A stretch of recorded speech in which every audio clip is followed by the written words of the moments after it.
Zara est danseuse orientale. Sa passion de petite fille est devenue son métier il y a 2 ans. Le Scarabée est l'un des incontournables bateaux-mouches du Caire. Tous les soirs, elle enchaîne les prestations.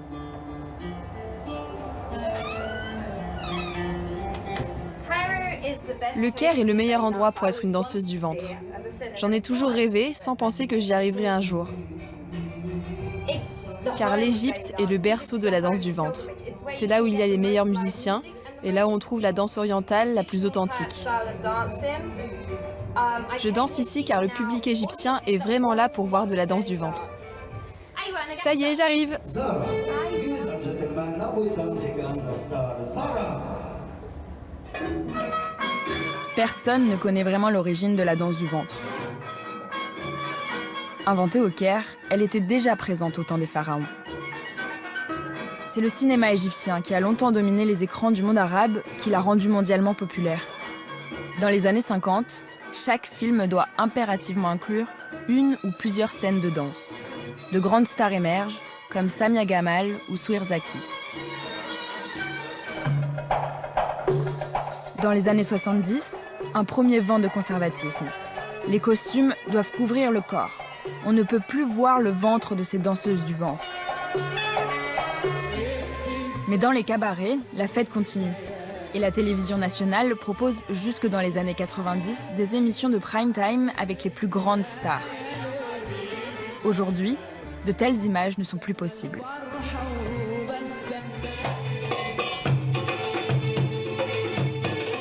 La danse s'est repliée dans les lieux privés.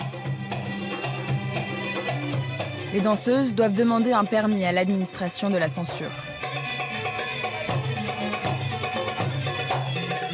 Elles ne peuvent se produire que sur des scènes et à des horaires rigoureusement déclarés. Zara sait qu'elle n'a pas le droit à l'erreur. Chaque geste peut lui valoir un procès.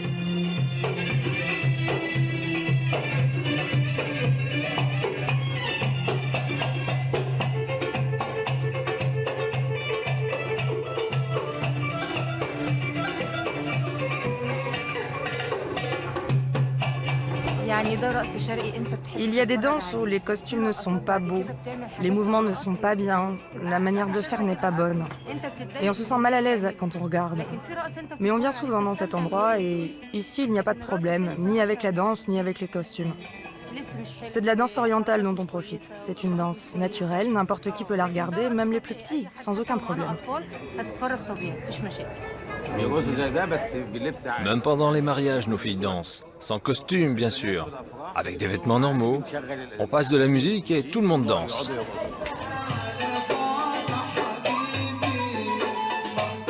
Zara n'est pas une star de la télévision, mais elle voit à chaque performance les téléphones portables qui la filment. Ces vidéos, postées sur Internet, sont un outil de surveillance qui peut être utilisé par les censeurs.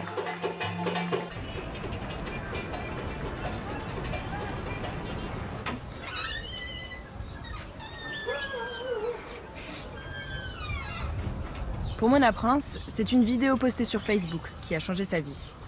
Mona n'est pas une danseuse du ventre. Elle est professeure de littérature anglaise à l'université du Caire. Mais désormais, elle n'a plus le droit de travailler.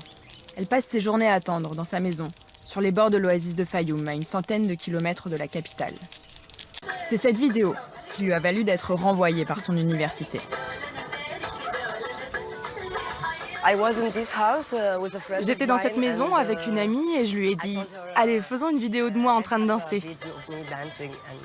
C'est une danse du ventre, anodine, qui a entraîné sa chute. Comme un symbole du nouveau puritanisme que le régime égyptien impose à son pays. Quand j'ai fait cette vidéo, je ne me serais jamais attendue à ce que cela crée un tel scandale ou que cela provoque mon renvoi. La danse fait partie de ma culture, c'est normal de danser. Pour moi, tu n'es pas égyptienne si tu ne sais pas danser la danse du ventre.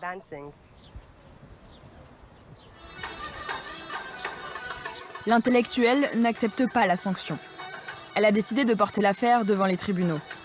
Car si la défense de la danse du ventre peut sembler anecdotique, elle est devenue une liberté essentielle pour celle qui ne veut pas que l'Égypte s'enfonce dans une forme d'obscurantisme religieux. Ils ont peur car ils ne veulent pas que les gens soient libres. Ils veulent les contrôler. Alors si tu commences à être toi-même, à t'exprimer librement, en ayant le contrôle de ton propre corps, qui est mon corps, ils commencent à sentir qu'ils perdent le contrôle. Le régime n'aime pas ça. Et l'université, en faisant partie du système, n'aime pas ça non plus. Personne ne peut m'arrêter de danser. Ils m'ont renvoyé car je dansais. Est-ce que ça m'a arrêté? Non. Et je continuerai, quoi qu'il arrive. Et je pense que je gagnerai ce procès. Espérons-le. Car c'est ridicule d'avoir un tel procès contre une professeure parce qu'elle danse chez elle. C'est du jamais vu.